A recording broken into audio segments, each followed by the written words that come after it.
Kisah Nabi Muhammad Sallallahu Alaihi Wasallam. Peristiwa Isra Mi'raj yang menakjubkan. Peristiwa Isra Mi'raj disebutkan dalam Al-Quran, Surat Al-Isra ayat 1, Surat An-Najm ayat 13 hingga 17, juga di beberapa hadis.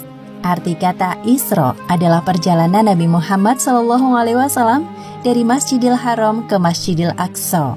Sedangkan arti dari Mi'raj yaitu kelanjutan dari perjalanan Nabi untuk naik ke Sidratul Muntaha, langit yang tertinggi.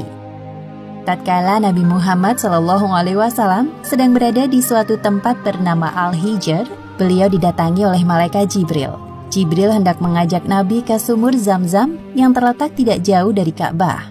Di tempat inilah Jibril membelah dada Nabi Muhammad untuk kedua kalinya. Dahulu ketika beliau masih berusia 4 tahun, Jibril pernah melakukan hal yang sama. Wahai Nabi, tenangkan dirimu dan berbaringlah. Aku akan mensucikan hati dan jiwamu. Pembelahan dada Nabi kali ini dilakukan sebagai persiapan untuk bertemu dengan Allah Subhanahu wa Ta'ala. Segala prasangka buruk yang tersimpan dalam hati beliau, meskipun hanya secuil, harus dibersihkan terlebih dahulu. Ketika dirasa telah cukup, Jibril mengembalikan keadaan seperti semula, seolah-olah tidak terjadi apa-apa. Ketika Nabi membuka mata, beliau melihat ada seekor hewan menyerupai kuda, lengkap dengan pelana dan tali kekangnya. Hewan bernama buruk tersebut terakhir ditunggangi Nabi Isa sekitar 500 tahun yang lalu. Kecepatan buruk sejauh kedua mata memandang. Wahai buruk, sebaik-baik orang yang menunggangimu adalah Muhammad. Engkau sungguh beruntung kali ini. Nabi Muhammad duduk di punggung buruk, melewati Masjidil Haram menuju Masjidil Aqsa di Palestina. Jibril mengajak Nabi untuk sejenak melupakan kota Mekah yang penuh masalah. Perjalanan pada malam hari inilah yang disebut peristiwa Isra. Sebagaimana yang disebutkan dalam Al-Quran, Surat Al-Isra ayat 1. Maha suci Allah yang telah memperjalankan hambanya pada suatu malam dari Masjidil Haram ke Masjidil Aqsa, yang telah kami berkahi sekelilingnya agar kami perlihatkan kepadanya sebagian tanda-tanda kebesaran kami. Sesungguhnya Dia Maha mendengar lagi Maha mengetahui. Buruk melesat dengan kecepatan tinggi. Sesampainya di Masjidil Aqsa, Nabi menambatkan buruk di sebuah besi dan berjalan memasuki masjid. Lalu beliau sholat 2 rakaat. Selepas sholat, malaikat Jibril membawa 2 buah minuman ke hadapan Nabi Muhammad. Gelas pertama berisi khamr dan satunya berisi susu. Wahai Muhammad, pilihlah salah satu di antara 2 minuman ini. Ternyata Nabi Muhammad mengambil gelas yang berisi susu. Wahai Muhammad, engkau telah memilih sesuai fitrah. Setelah itu malaikat Jibril mengajak Nabi Muhammad naik ke langit. Inilah yang disebut peristiwa Mi'raj. Hanya sekejap, Jibril dan Nabi Muhammad telah tiba di depan pintu langit pertama atau disebut juga langit dunia. Wahai penjaga pintu langit, bukalah pintunya. Siapakah engkau? Aku Jibril. Siapa yang bersamamu? Muhammad. Apakah dia telah diutus kemari? Ya, Muhammad telah diutus. Malaikat penjaga pintu langit segera membukakan pintu dan menyapa Nabi Muhammad. Selamat datang di langit dunia, wahai Muhammad. Sungguh orang terbaik telah datang. Jibril dan Nabi Muhammad memasuki langit yang pertama. Mereka berjalan melewati seorang laki-laki dengan ruh-ruh manusia di samping kanan kirinya. Ketika melihat ke arah kanan, laki-laki itu tertawa. Sedangkan ketika laki-laki itu melihat ke arah kiri, beliau tampak sedih. Siapakah laki-laki itu, wahai Jibril? Dia adalah Adam, manusia sekaligus nabi pertama di bumi. Ucapkan salam kepadanya. Nabi Adam yang mengetahui kedatangan Nabi Muhammad langsung mengenali beliau dan menyapa dengan hangat. Assalamualaikum warahmatullahi wabarakatuh. Waalaikumsalam warahmatullahi wabarakatuh. Selamat datang, wahai putraku yang soleh. Malaikat Jibril menjelaskan penampakan para ruh di sekitar Nabi Adam kepada Nabi Muhammad. Para ruh sebelah kanan beliau adalah ruh para syuhada, sedangkan ruh yang berada di sebelah kiri beliau adalah ruh orang-orang yang sengsara. Selain itu, Nabi Muhammad juga diperlihatkan azab bagi orang yang gemar memakan harta anak yatim. Selanjutnya, Jibril mengajak Nabi Muhammad untuk naik ke langit kedua. Jibril kembali meminta izin kepada malaikat penjaga pintu langit. Terjadi percakapan yang sama seperti sebelumnya. Sungguh tamu terbaik telah datang. Di langit kedua ini, Nabi Muhammad bertemu dengan Nabi Yahya dan Nabi Isa. Jibril mengingatkan Nabi Muhammad untuk menyapa keduanya. Assalamualaikum warahmatullahi wabarakatuh. Waalaikumsalam warahmatullahi wabarakatuh. Selamat datang wahai Nabi Muhammad yang saleh. Semoga kebaikan selalu tercurahkan kepadamu. Kemudian Jibril mengajak Nabi Muhammad untuk naik ke langit ketiga. Di sana mereka bertemu dengan laki-laki yang sangat indah parasnya. Wahai Muhammad, inilah Nabi Yusuf, sapalah beliau. Assalamualaikum wahai Nabi Yusuf, aku Muhammad. Waalaikumsalam. Ya, aku telah mengenalmu wahai Nabi Muhammad. Semoga engkau selalu diliputi kebahagiaan. Lalu mereka naik ke langit keempat dan bertemu dengan Nabi Idris. Ternyata Nabi Idris telah mendengar tentang Nabi Muhammad dan mendoakan kebaikan untuk beliau. Selamat datang wahai saudaraku yang solih, Nabi yang salih. Semoga engkau selalu dilimpahkan kesehatan untuk berdakwah kepada umatmu. Selanjutnya Jibril dan Nabi Muhammad melanjutkan perjalanan menuju langit kelima. Di sana Nabi Muhammad melihat Nabi Harun dan menyapanya. Nabi Harun menyambut beliau dan mengakui kenabian Muhammad. Ketika sampai di langit keenam, Nabi Muhammad melihat sosok Nabi Musa. Nabi Musa membalas salam dan mengakui kenabian beliau. Namun tiba-tiba Nabi Musa menangis. Jibril yang penasaran bertanya kepadanya, Wahai Musa, mengapa engkau menangis? Aku menangis karena ternyata ada nabi yang diutus setelahku, tapi umatnya lebih banyak yang masuk surga dibandingkan umatku. Setelah berpamitan dengan Nabi Musa, Jibril mengajak Nabi Muhammad untuk naik ke langit ketujuh. Di sana mereka bertemu dengan Nabi Ibrahim. Ya Rasulullah, ini adalah Nabi Ibrahim, bapak para nabi. Selamat datang wahai cucuku yang saleh. Senang sekali berjumpa denganmu. Wahai Muhammad, sampaikan kepada umatmu salam dariku. Katakan kepada mereka bahwa surga itu nyata. Tanahnya subur, ada beraneka ragam tanaman tersedia untuk memanjakan mata dan lidah mereka. Semua hal yang mereka inginkan tersedia di surga. Di langit ketujuh inilah Nabi Muhammad diperlihatkan surga. Beliau masuk ke dalamnya dan tidak berhenti untuk bertasbih memuji kebesaran Allah Subhanahu wa Ta'ala. Subhanallah, Maha Suci Allah. Seusai berkeliling surga, tibalah saatnya bagi Nabi Muhammad untuk naik ke Sidratul Muntaha. Pada momentum ini, Jibril menampakkan wujud aslinya sebagai malaikat. Wahai Rasulullah, sebentar lagi engkau akan bertemu dengan sang penciptamu. Namun, aku tidak bisa mengantarmu. Sebagaimana yang disebutkan dalam Al-Quran surat An-Najm ayat 13 hingga 18. Dan sesungguhnya Muhammad telah melihat Jibril itu dalam rupanya yang asli pada waktu yang lain, yaitu di Sidratil Muntaha. Di dekatnya ada surga tempat tinggal. Muhammad melihat Jibril ketika Sidratil Muntaha diliputi oleh sesuatu yang meliputinya. Penglihatannya, Muhammad tidak berpaling dari yang dilihatnya itu dan tidak pula melampauinya. Sesungguhnya dia telah melihat sebagian tanda-tanda kekuasaan Tuhannya yang paling besar. Tiba-tiba Nabi Muhammad dinaikkan lagi menuju Allah Subhanahu wa Ta'ala. Tubuhnya mendekat kepadanya dalam jarak yang tidak jauh. Namun Nabi Muhammad tidak dapat melihat Allah Subhanahu wa Ta'ala secara langsung. Beliau melihat Allah Subhanahu wa Ta'ala dengan hatinya. Pada saat itulah Allah Subhanahu wa Ta'ala mewajibkan hambanya untuk sholat 50 kali sehari semalam. Setelah Nabi Muhammad menerima tugas dari Allah Subhanahu wa Ta'ala, beliau turun. Di langit ke-6, Nabi Muhammad berjumpa dengan Nabi Musa. Mereka saling berbincang. Wahai Nabi Muhammad, apa yang Allah perintahkan kepadamu? Sesungguhnya Allah Subhanahu wa Ta'ala mewajibkan kepada umatku untuk sholat 50 kali sholat sehari semalam.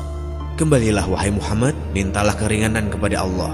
Aku yakin umatmu akan keberatan dengan hal ini. Nabi Muhammad mulai berpikir dan meminta pendapat Jibril. Sedangkan Jibril menyetujui apapun keputusan Nabi. Akhirnya Nabi Muhammad kembali naik untuk menghadap Allah. Nabi Muhammad meminta keringanan untuk umatnya. Maka Allah Subhanahu wa Ta'ala meringankannya menjadi 10 waktu sholat. Kemudian Nabi Muhammad kembali ke langit ke-6 dan bertemu dengan Nabi Musa. Mendengar jawaban dari Nabi Muhammad, Nabi Musa menyuruh beliau untuk meminta keringanan lagi. Kembalilah kepada Robmu. Aku sangat yakin umatmu tidak akan sanggup melakukannya. Nabi Muhammad kembali menghadap Allah Subhanahu wa Ta'ala. Lalu Allah Subhanahu wa Ta'ala meringankan menjadi 5 kali waktu sholat. Nabi turun lagi ke langit ke-6. Di sana Nabi Musa telah menunggu Nabi Muhammad. Nabi Musa kembali menyarankan beliau untuk kembali meminta keringanan kepada Allah Subhanahu wa Ta'ala. Wahai Nabi Musa, aku telah malu kepada Robku. Aku rela dengan keputusan ini. Kemudian Nabi Muhammad berpamitan dengan Nabi Musa dan meneruskan perjalanan. Ketika itu terdengar suara dari langit. Wahai Muhammad, engkau telah menyetujui farduku dan aku telah memberikan keringanan untuk para hambaku. Perintah sholat 5 waktu nilai pahalanya sama seperti 50 waktu dalam sehari semalam. Allah Subhanahu wa Ta'ala sangat menyukai ibadah sholat karena membuat umatnya terus ingat kepadanya. Serangkaian perjalanan Isra Mi'raj Nabi Muhammad akhirnya usai. Setibanya di Masjidil Aqsa, Malaikat Jibril menghadirkan para ruh nabi-nabi terdahulu untuk menjadi makmum sholat Nabi Muhammad.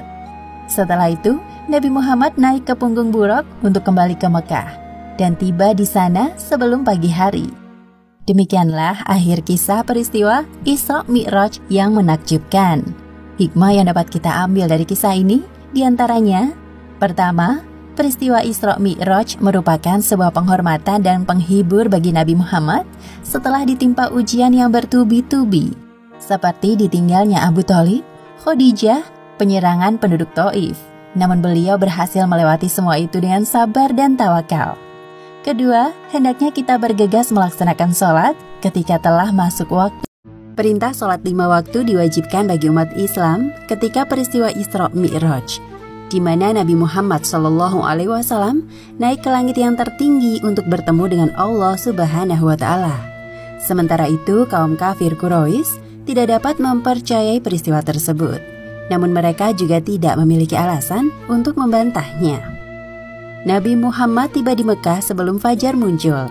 Dalam perjalanan pulang, Nabi melihat kedatangan sekelompok kafilah dagang yang sama dengan yang beliau lihat sewaktu perjalanan Isra menuju Baitul Maqdis. Tatkala matahari mulai menampakkan sinarnya, Nabi Muhammad sedang berbicara di tengah-tengah kaum Quraisy. Beliau memberitahukan kepada mereka perihal kejadian Isra Mi'raj yang baru saja dialaminya secara jelas dan detail. Wahai kaumku, sesungguhnya tadi malam aku mengalami sebuah perjalanan yang menakjubkan, yaitu aku pergi dari Masjidil Haram menuju Masjidil Aqsa di Palestina, lalu naik ke atas langit tertinggi.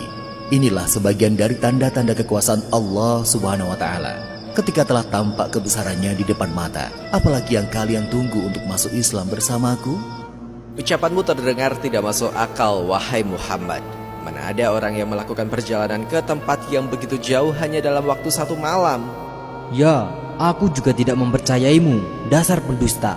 Engkau tidak pantas menganggap dirimu sebagai nabi jika membual seperti itu. Wahai Muhammad, bisakah engkau menceritakan tentang wujud Baitul Maqdis itu agar kami memiliki gambaran yang jelas?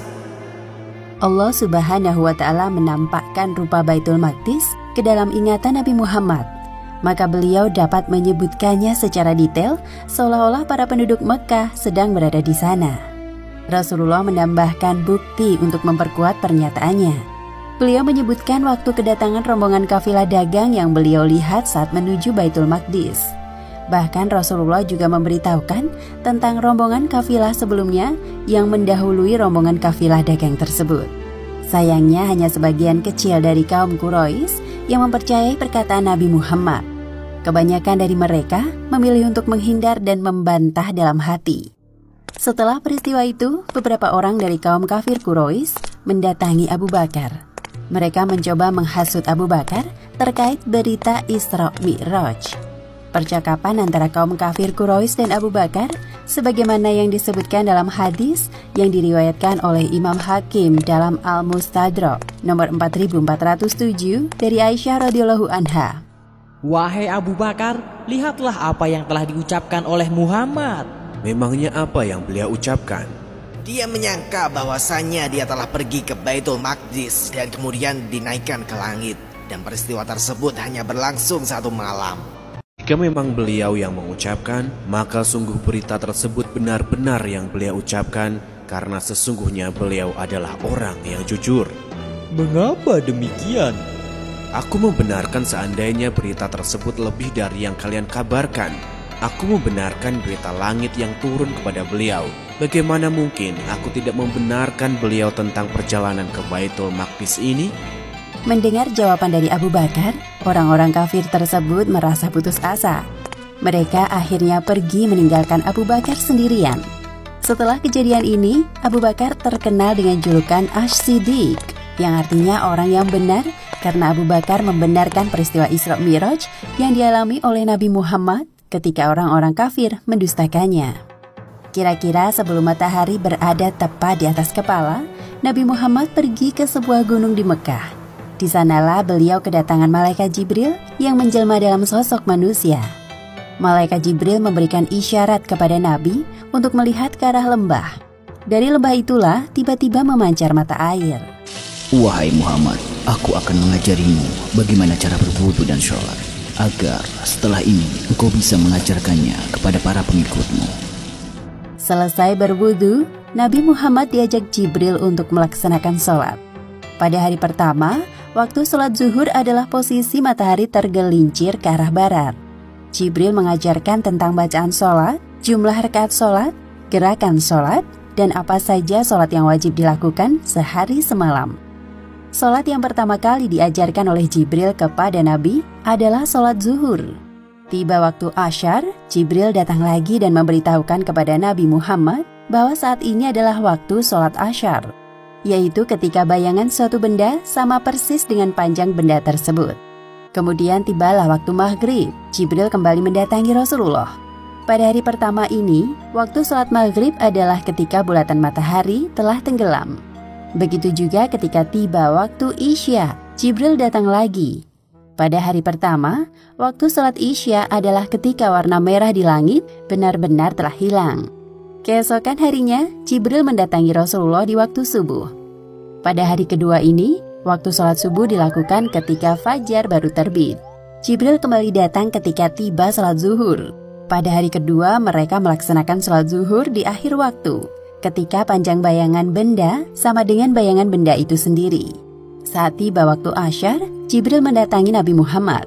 Pada hari kedua ini, waktu asyar adalah ketika panjang bayangan 2 kali lipat lebih panjang dari benda itu. Pada hari kedua, waktu sholat maghrib sama seperti hari sebelumnya, yaitu dikala bulatan matahari telah terbenam. Kemudian Jibril datang saat tiba waktu sholat isya. Pada hari kedua ini, mereka sholat isya lewat tengah malam. Dan pada hari ketiga atau hari berikutnya, Jibril datang untuk mengerjakan sholat subuh bersama Nabi. Ketika itu posisi matahari mau terbit, warnanya sangat menguning. Setelah melakukan sholat wajib selama 2 hari berturut-turut dengan sedikit perbedaan waktu, tibalah saatnya bagi Jibril untuk memberitahu Nabi Muhammad tentang batasan waktu sholat. Wahai Muhammad, batasan waktu sholat yang ditetapkan adalah waktu di antara sholatmu kemarin dan sholatmu hari ini. Berdasarkan penjelasan Jibril tersebut, dapat disimpulkan bahwa sebagaimana yang telah disebutkan dalam hadis riwayat Muslim nomor 612 dari Abdullah bin Amr radhiyallahu anhuma, Nabi Shallallahu alaihi wasallam berkata, waktu sholat zuhur jika matahari sudah tergelincir ke barat, ketika itu panjang bayangan sama dengan tinggi seseorang selama belum masuk waktu asyar. Waktu sholat asyar adalah selama matahari belum menguning. Waktu sholat maghrib adalah selama belum hilang cahaya merah pada ufuk barat. Waktu sholat isya adalah sampai pertengahan malam. Waktu sholat subuh adalah dari terbit fajar selama belum terbit matahari. Setelah Nabi Muhammad hijrah ke Madinah, terjadi beberapa perubahan jumlah rakaat sholat. Sholat zuhur, asyar, dan isya yang awalnya 2 rakaat berubah menjadi 4 rakaat. Sedangkan sholat subuh tetap dilakukan 2 rakaat dan maghrib sebanyak 3 rakaat. Perubahan jumlah rakaat sholat ini kemudian menjadi dasar pelaksanaan sholat 5 waktu umat Islam di dunia. Demikianlah akhir kisah malaikat Jibril mengajarkan Rasulullah sholat 5 waktu. Hikmah yang dapat kita ambil dari kisah ini, Pertama, hendaknya kita membenarkan peristiwa Isra Mi'raj, tidak malah mengingkari seperti yang dilakukan orang-orang kafir. Karena hal ini merupakan salah satu mukjizat Nabi Muhammad yang wajib kita imani. Dan kedua, sesungguhnya Allah Subhanahu wa Ta'ala sangat menyukai ibadah sholat, karena sholat merupakan wujud kedekatan antara seorang hamba dengan Tuhannya. Wallahu a'lam bishawab.